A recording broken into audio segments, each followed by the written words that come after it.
Hey everyone, welcome back. A little bit of admin to start. I am now doing content over on TikTok as well, so if you all want to check that out, I will leave you a link in the video description. But now, moving on to the topic of this video, the upcoming GOP presidential primary debate. Now, Donald Trump has said that he is unlikely to attend, and frankly, if he did, we would just see all of the other candidates attacking Donald Trump in an attempt to maybe drag his poll numbers down and raise their poll numbers a little bit as they try and siphon off a couple voters here and there.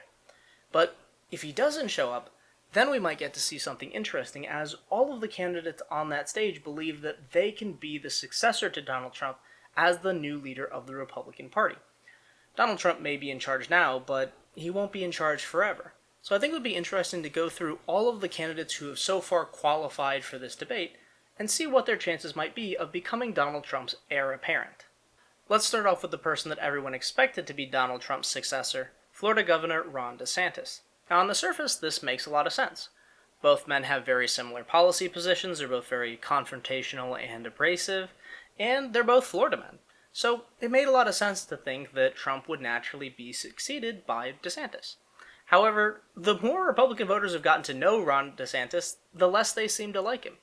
Because while he's branded himself as Trump without the baggage, it's coming across like he's more Trump without the fun.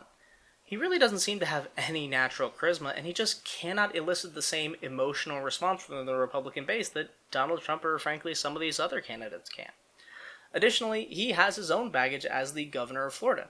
He's currently facing a homeowner's insurance crisis, he has his ongoing fight with Disney, and his state board of education keeps issuing really controversial education standards, which nobody is happy with. And on that debate stage, all of those other candidates are going to pick him apart in this. And we saw even when he was running for re-election, which he won overwhelmingly, nobody thinks he won that debate with Charlie Crist. So when he gets on the stage with these other debaters who are all pretty seasoned vets, I don't think he's really going to be able to hold up, and I think his poll numbers are going to drop even lower, and somebody else is going to move up into that second place position. Next up we have Nikki Haley, who has been in this race longer than anybody not named Donald Trump. However, when I look at her campaign, it always confuses me because I don't know why Republican voters are supposed to pick her over any of the other candidates. When it comes to her culture war positions, she is just repeating watered-down versions of things that Trump or DeSantis have said, and when it comes to her other policies, they're just stereotypical Republican talking points. So in the policy world, there's really nothing special about her. On the personality side of things, she is decently charismatic, she can give a good speech, and she has certainly mastered the Republican art of dodging uncomfortable questions on topics like abortion. But again, I don't know what section of the Republican base she speaks to that's large enough to carry her to victory if Trump was removed from the equation. That being said, I still think Nikki Haley has a lot of potential, but as a vice presidential candidate rather than a presidential candidate. A lot of vice presidents are picked in order to shore up the ticket support with a particular demographic that the top of the ticket isn't going to attract easily. And for the Republicans, one of the demographics that they have had the hardest time with over the last couple cycles is white, college-educated women. I think Nikki Haley's more moderate, more measured approach to politics is going to appeal to those voters who, in the last couple cycles, have shifted over to the Democratic side of things, and it might make them more comfortable voting for a top-of-the-ticket candidate who might be more like Trump or DeSantis. So, while I don't think that Nikki Haley has any chance of reaching the top this cycle, I think she's going to remain very close to the levers of power and overall has a decent chance long-term of being an important figure in Republican politics going forward. Next up, we have my choice for the dark horse candidate, Vivek Ramaswamy. He's a political outsider, he's an entrepreneur, and he is very, very anti-woke. These are all things that the Republican primary voters are going to like. Additionally, he is the youngest candidate in this field, and he brings a lot of that youthful energy to the appearances and interviews that I've seen so far. If he can continue that energy on the debate stage and hold his own against these older, more seasoned politicians, I think he has the chance to go pretty far, especially in a country that is broadly looking for a generational shift in leadership. He could represent that to a lot of Republican primary voters. Of course, there's going to be some section of the Republican base that isn't going to be okay with the fact that he's not white, but I really think he has the chance to generate a broad base of support throughout the GOP, so I'm going to be watching him very closely to see how he performs at that debate, and that's going to tell us a lot about his potential future as a power player in the GOP going forward. Next up we have Tim Scott, who frankly has a lot of the same issues as Nikki Haley. He's an establishment Republican who's kind of flirting with the MAGA wing of the party, but really isn't committed to going that far to the right. And the Republican base knows this, so I don't really know why they would be drawn to Tim Scott.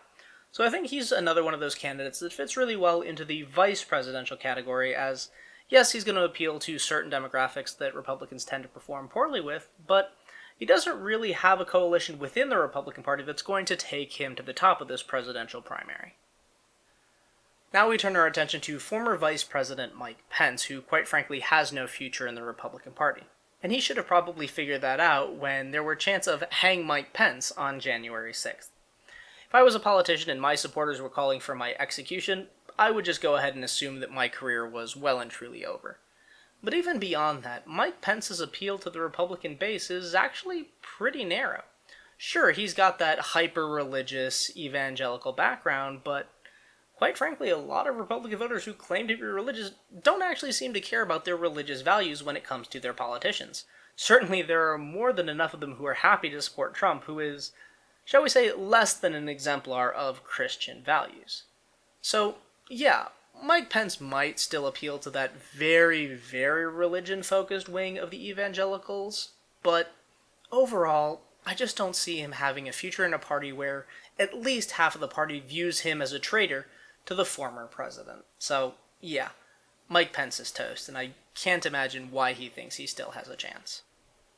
Next up, we have North Dakota Governor Doug Burgum, who literally bought his way onto the debate stage by offering $20 gift cards in exchange for $1 donations so that he would meet the donor threshold.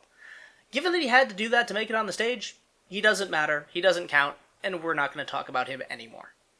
Last but not least, we have Christie.